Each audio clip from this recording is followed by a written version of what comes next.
Positive, I'm sorry. And what are you going to be positive for? Marijuana. And what else? Um, All right. So where we are now, I'm sorry, before I say where we are, is there anything probation wishes to say? no, Judge. All right. Let me just tell you where we are now.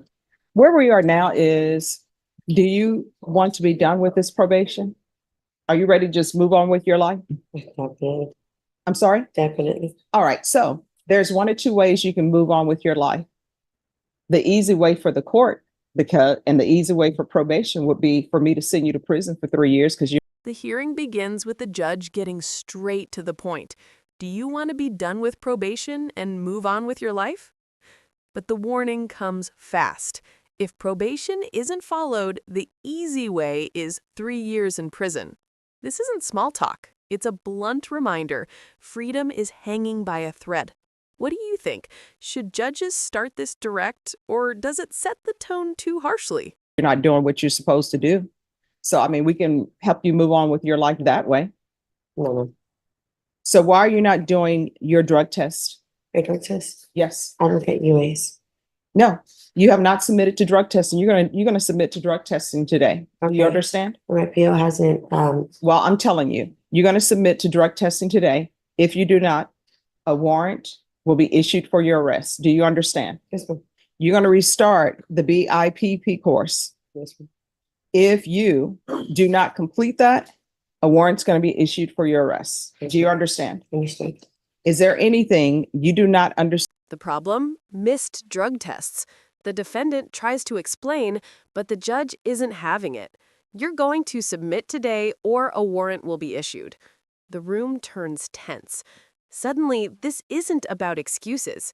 It's about compliance, right here, right now. Of what's being asked for you. No. Probation.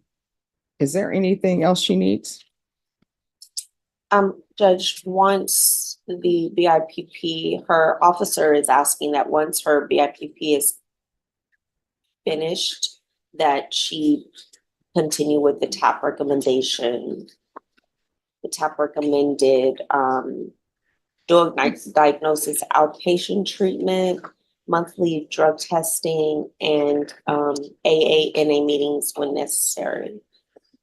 All right, this is what you're going to do. Probation officers step in. More treatment is needed.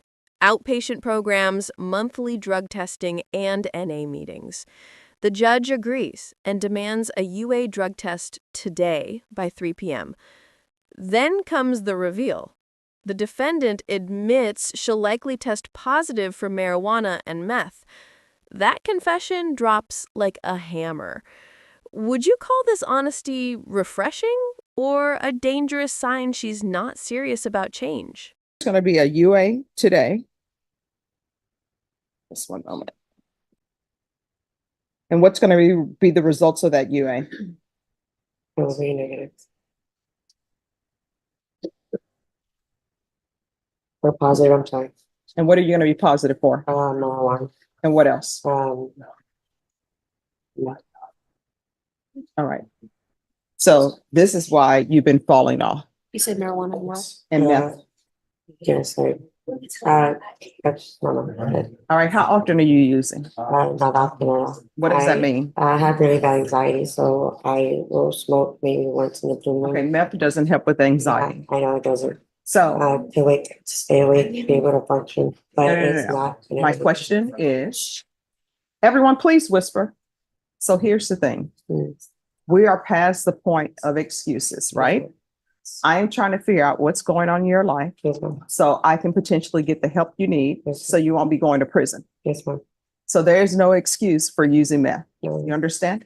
So my question to you is, how often are you using? not really. I just did it maybe 2 or 3 days ago, and marijuana, I do use it frequently.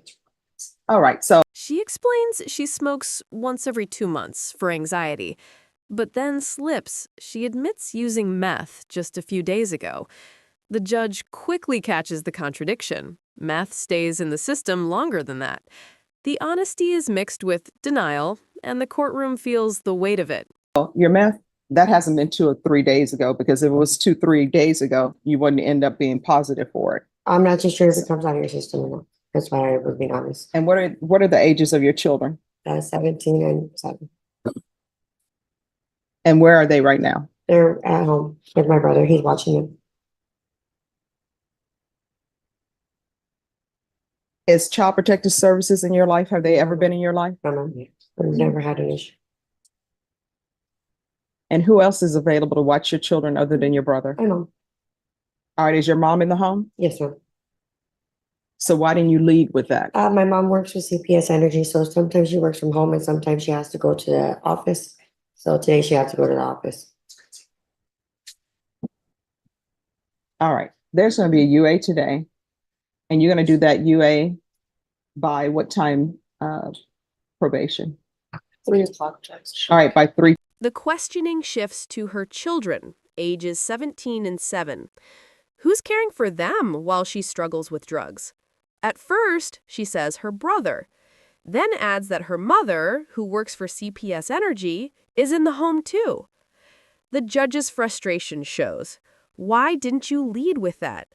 It feels like the whole truth keeps coming out piece by piece. Do you think she's hiding things intentionally or just overwhelmed and scattered? p.m. I'm going to want her tested for levels.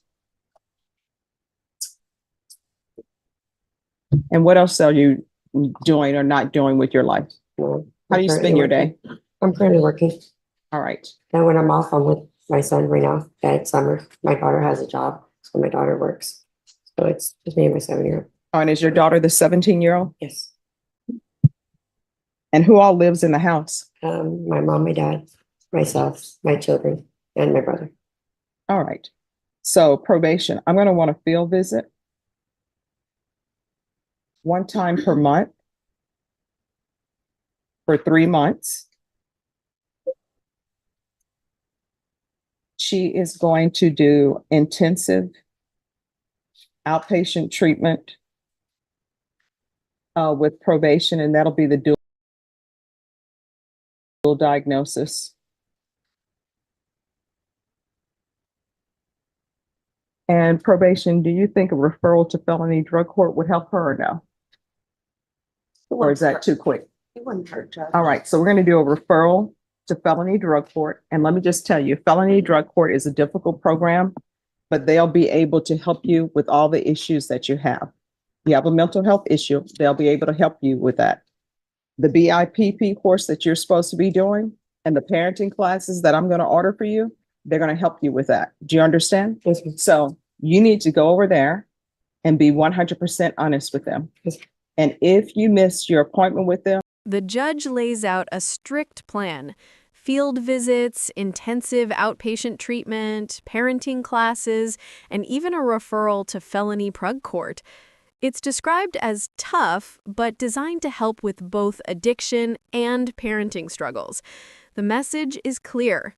This is her last real chance before prison. a warrant could be issued for your arrest. Do you understand? I understand. So we're going to do a referral to felony drug court. We're going to do 120 sober meetings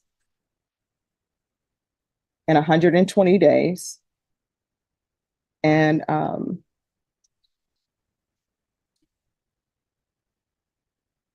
she's going to restart BIP.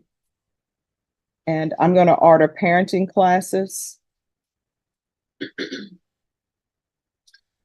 And once you complete those parenting classes, her community service hours will be deemed satisfied. How far did you go in school? 12th grade. I wasn't able to graduate because I wasn't able to pass my tax test at the time. My Okay. science and math. All right. So what do you want to do with the rest of your life as far as employment wise? What's your dream job? To supervise what I used to. I'm sorry, what? To supervise what I used to. Okay, supervise where? Loan companies. Broadway Finance, Midwest Finance, and loan. I used to work in field collections. All right, so what are you doing to make yourself indispensable to somebody who needs you in finance? Unfortunately, I can't get a job anymore. Okay, what did she say? Unfortunately, she can't get a job anymore because of her felony With that field. with that field. All right, so then what's plan B? You got to have a plan A, a plan B, a C, and sometimes a D and an E. So what's your second plan? Oh, it's customer service. That's what I know. Right now I manage a laundromat. Okay. All right. So are you taking any classes? Sometimes at the college they give free classes, or they give classes with minimum fees to help people who are trying to improve themselves in their business. Because at some point, there are some occupations that I think are going to be done away with because of computers. Mhm. For example, when I was growing up, they used to have full service at the gas station. Somebody would come out, pump your gas, and you didn't even have to pay extra. They would clean your windows, they would check your oil, tap it off if it needed to be tapped off. Then they stopped doing that. And now at the grocery stores, they're doing all. The conversation shifts to her future. She dreams of supervising in finance, but admits her felony blocks that path. Her fallback is customer service, where she currently works. The judge gives tough love advice about preparing for the future, warning that some jobs will disappear with technology. The message? She must find a way to make herself indispensable. That self-checkout to eliminate cashiers. Mhm. So you need to figure out if where you work, if for some point in time they were to say, you know what, we don't need anybody working here. All we need is somebody to get the money from the machines. You need to figure out how can you make yourself indispensable. In the words of Briscoe County Jr., you need to figure out what the coming thing is and be prepared for the coming thing. Okay? So probation, anything else she needs? No, Judge. All right, so here's the thing. You're on probation. You're on probation and you're looking at 3 years in prison if you don't successfully complete it. And if you end up going to prison for 3 years, guess what? Your 7-year-old is either going to be either going to be 10 or either going to be 11, Mhm. and your 17-year-old will be 20. Those are formative years that you will have missed. You're going to need to be clean and sober. If you have mental health issues, we're here to help you with that. Do you understand? And don't come to court positive. But I appreciate your honesty. But don't walk into a court positive when you're here for. Then comes the stark reality check. If you fail probation, you'll go to prison for 3 years. Your 7-year-old will be 10 or 11. Your 17-year-old will already be 20. The judge paints the picture of a mother missing key years of her children's lives. The emotional weight lands hard. If you were in her shoes, would that warning scare you straight? Compliance hearing. You understand? Yes, sir. So they're going to do a referral for you for felony drug court. You let felony drug court know that you want to be in the program. It's hard, but if you successfully complete it and you really work that program, you're going to see great benefits and you're going to see great improvements in your life. You understand? Yes, sir. All right. If you need anything else, you can always come back to the court if you feel as though probation is not addressing it. You understand? Yes, sir. All right. So just have a seat. Probation is going to go over those conditions with you. And if you ever feel like using, pick up the phone. This is the court where I encourage people. If you feel like you're going to use, pick up the phone, call your probation officer and say, I think I'm going to use. And you know what they're going to tell you? All right, we're going to get you into a sober support meeting, or we're going to do this. The number one thing is not going to be, we're going to file a motion to revoke, because I want you to be clean and sober and healthy. And I want you to successfully complete this. All right. Thank you. All right. Good luck to you. The judge ends with encouragement. Don't come to court positive again. If you feel like using, call your probation officer before it happens. It's strict, but it's also compassionate. The court wants her sober, healthy, and with her kids, not locked away. As she leaves, the choice is in her hands. This hearing shows the balance of accountability and mercy.